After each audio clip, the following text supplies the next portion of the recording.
What makes this song one of the most popular songs of all time?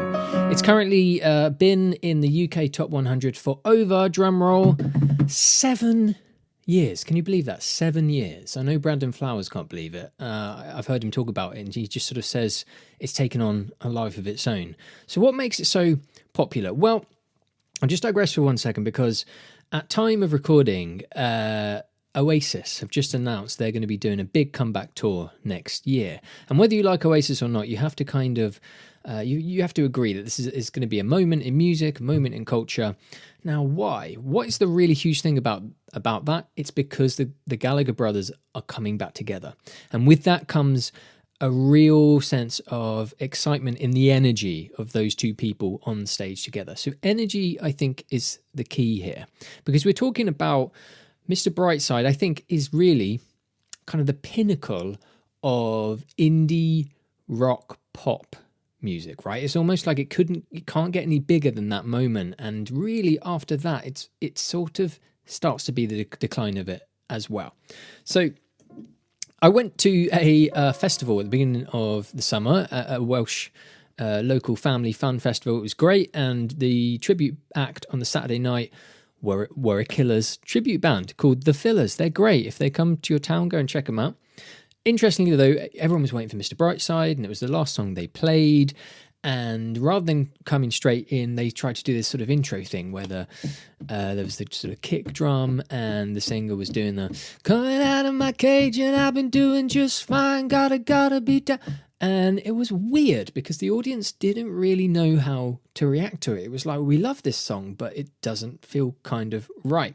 And it was only after they then brought all the elements in, the riff and the drums and the bass, "coming out of my cage and I've been doing just fine, gotta be down." I should get close to the mic and distort it because that's how he sings it. Suddenly the crowd went wild. The crowd went nuts, as they always do with that song, whether it's a wedding, whether it's a party, anywhere. It's such a huge song. And I was sort of looking around at everyone thinking, what is going on here with this song? Well, I think it's the energy, okay? The energy is the key. Can't be the melody. Let's be clear about that, because it's one note. "Coming out of my cage and I've been doing just fine, gotta be down." It's just one note all the way through. Even the bridge bit, "dress now." Oh, we've got 2 notes now. Da da da da da da. It's not the melody, okay? So where does this come from? Well, it's my beliefs, my strong belief that a lot of everything really, nothing exists in a vacuum, and really the kicking off point for this idea of energy over musical proficiency or musical complicated harmony is really the Velvet Underground. They really did lay down the rule book and did it before anybody else. So we get sort of 1967. Okay, I'm putting everything in the key of the Killers song. This isn't the original key. I'm waiting for my man, you know, $26 in my hand. It's not even a melody. It's pretty much just talking, but over the most amazing energy a pop band had ever put down on record, and I would argue probably has ever since. It's absolutely incredible to listen to. And after that, you then get, indie rock carries on. Obviously, you get the Smiths, for instance, in the 80s. "I'm walking in a haze of a drunken hour, and heaven knows I'm miserable now."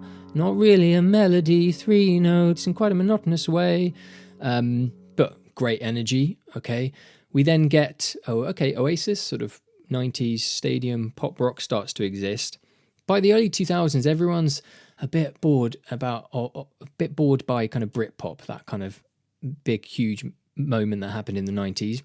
And you get the real thing comes back in the form of someone like the Libertines, okay? "Can't stand me now, you can't stand me now." 2 chords with a really simple melody over 2 or 3 notes.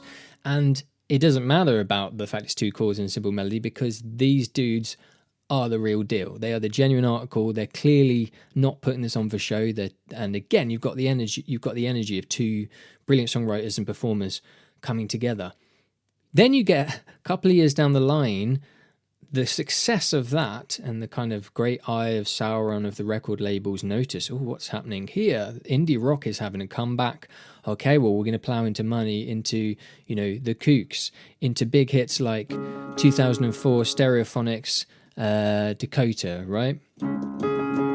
Thinking of you, summertime, think it was June. Yeah, it was June. Na na na na na na na. Really simple melody over very simple driving riff. And this is where this kind of, you know, pop will eat itself. Indie rock pop starts to destroy itself a little bit. The coolness goes away as the money comes in. You know, when the labels realize they can sell out huge festivals based on not even a band, but the one hit that band will play. And for me, okay, the real perhaps the sadness of this, you get bands like Kings of Leon who start out, they're genuinely the real deal, obviously really authentic, and suddenly, you know, they've got lay where you're laying, don't make a sound, I know they're watching. Very simple melody over a riff, sex on fire, and it just starts to become not very cool anymore. And then you get Andrew Harrison of The Word, who coins this term, landfill indie. And really, it starts to put the nail in the coffin a little bit. You get these kind of, you know, the Kooks, Razorlight, Kaiser Chiefs, these bands that have been huge global phenomenal successes. Suddenly the coolness just starts to leak out. So really, I think, you know, Mr. Brightside is really the story of pop eating itself.